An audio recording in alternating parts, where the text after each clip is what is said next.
Hedonism and Epicureanism are two different philosophies that are often regarded as one and the same. While they both prioritize the pursuit of happiness and the avoidance of pain, the definition of happiness and the way one should pursue it is a key point of disagreement between the two philosophies. To distinguish the two philosophies, I would discuss their founders, Aristippus, the founder of hedonism, and Epicurus, the founder of the aptly named Epicureanism, and discuss their ideas and, of course, their differences. Starting with hedonism. Aristippus, who was born in 435 BCE in Cyrene, is famous for being one of Socrates' disciples. Aristippus would go on to establish a Cyrenic school of hedonism, whose thoughts will be primarily discussed today.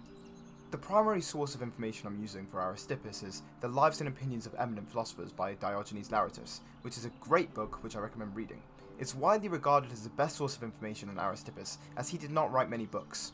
Laertius describes Aristippus as a pragmatic philosopher, whose ideas focus on the pursuit of immediate sensory pleasure with little concern for the future consequences. Aristippus and his disciples believed that the mind had two emotions, pleasure and pain.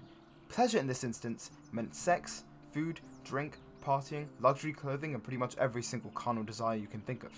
Aristippus believed pursuing these pleasures was the ultimate goal in life. He goes on to say, "Good is that which brings pleasure, evil is that which brings pain," which summarizes his black and white perspective on the two human emotions. Laertius describes Aristippus as slightly effeminate due to his keen interest in fashion, which was somewhat abnormal for a man at that time. He was often seen in luxurious clothing, particularly purple robes, and was often criticized by fellow philosophers such as Diogenes for his materialistic interests. If I asked you to describe a modern hedonist, you'd likely describe a Jordan Belfort type character, focused on ruthless self-interest, fame, and money. However, Aristippus believed that the happiest life was one of insignificance, pursuing knowledge and pleasure away from the spotlight. Aristippus had little care for the financial value of money. Laertius documents multiple instances of Aristippus having little to no care for saving his money. It is said that once Aristippus ordered a partridge for 50 drachmae. When he was criticized and accused of only buying the animal for its financial value, being asked, "Would you have bought it if it had only cost an obol, which is 1/6 of a drachma?" Aristippus replied, 50 drachma are no more to me. This is an example of Aristippus' ruthless pragmatism with a complete focus on the short term and a negligence of the long term. He goes on to say, "It is better to be a beggar than an important person, for a beggar only wants money, but an ignorant person wants humanity." However, although Aristippus believed life was best spent pursuing pleasure and avoiding pain, he made the distinction that one should not be a slave to these desires. When confronted about living with his mistress, Laius the courtesan, he replied, "I possess her, but she does not possess me," claiming he was never a slave to these desires. The key takeaways of Aristippus and his hedonism, the Cyrenic school of it, is the fact that they focus on the pursuit of pleasure and the absence of pain, indulging in sensory pleasures in the short term with very little regard for future consequences. Aristippus also regarded that other things outside of physical pleasure could be seen as pleasurable, and that some humans may not desire it.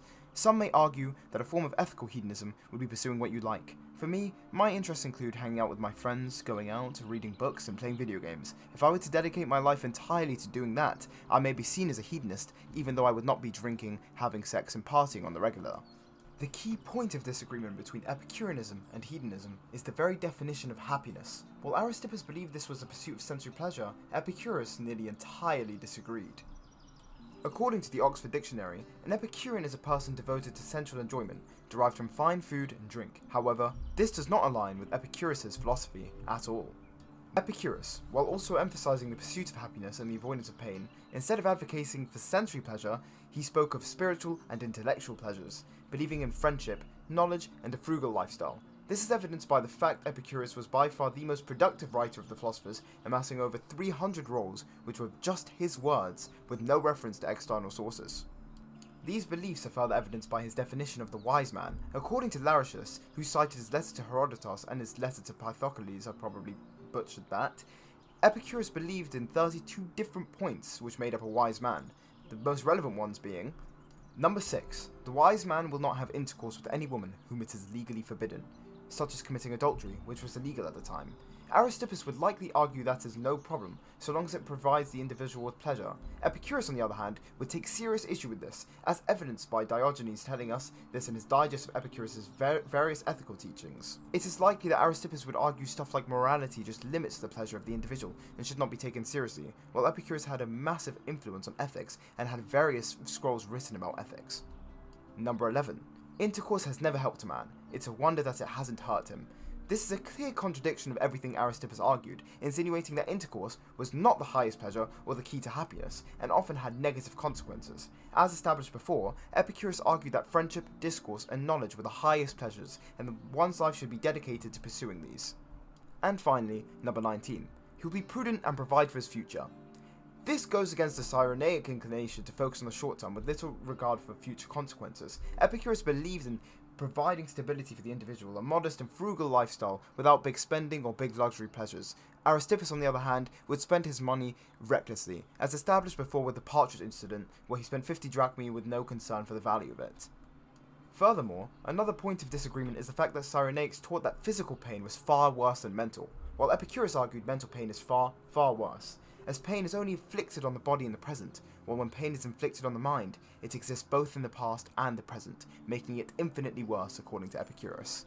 To summarise, the main point of disagreement between the two schools is the sensory aspect. While Aristippus and the hedonists argued that one should indulge in luxury pleasures almost constantly, Epicurus believed luxury goods should be reserved for special occasions to enjoy them better. He and his disciples would only eat olive, cheese and bread for weeks, then enjoy a big luxury meal collectively as a group, to maximise the pleasure of said meal.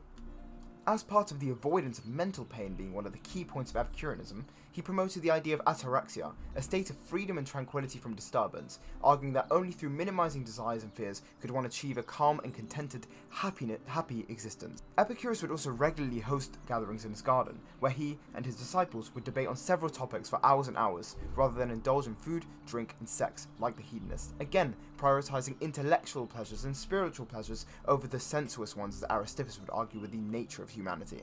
As for the key takeaways of Epicureanism, Epicureanism promotes the pursuit of spiritual and intellectual pleasure and the avoidance of mental pain, which included anxiety, fear, and stress.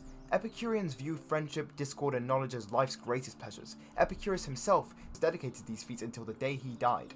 They believed a simple, frugal lifestyle, distant from politics and public affairs, with the absence of desire, will lead to contentment and happiness. While some might argue that Epicureanism is merely ethical hedonism, due to the fact that Epicureans still emphasize the pursuit of pleasure and the avoidance of pain, however, Epicurus' emphasis on moderation and the delay of pleasure, in my humble opinion, is wholly contradictory to the core tenets of hedonism. Aristippus would argue that one must pursue pleasure and focus on the short term, while Epicurus was far more focused on the long term. You'd never see Aristippus or the Cyrenaics arguing to eat olives, bread and cheese to better enjoy a luxury meal in the future. They'd say, why won't we just eat it now because it makes us feel better? That is a key point of disagreement and a clear difference between the two philosophies. To conclude, although the two philosophies have many similarities, such as the overall theme of avoiding pain and pursuing pleasure, their definitions of pain and pleasure are far too different to be considered similar.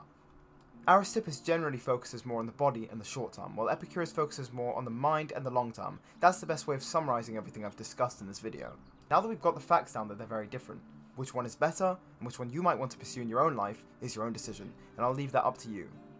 Thanks for tuning into this video. That's about it from me. If you liked it, please feel free to like and subscribe, and if you didn't, feel free to dislike and comment what you didn't like about the video. As for me, I am very tired and I'm doing this on a school night, so I'm gonna head to bed. Good night, everyone.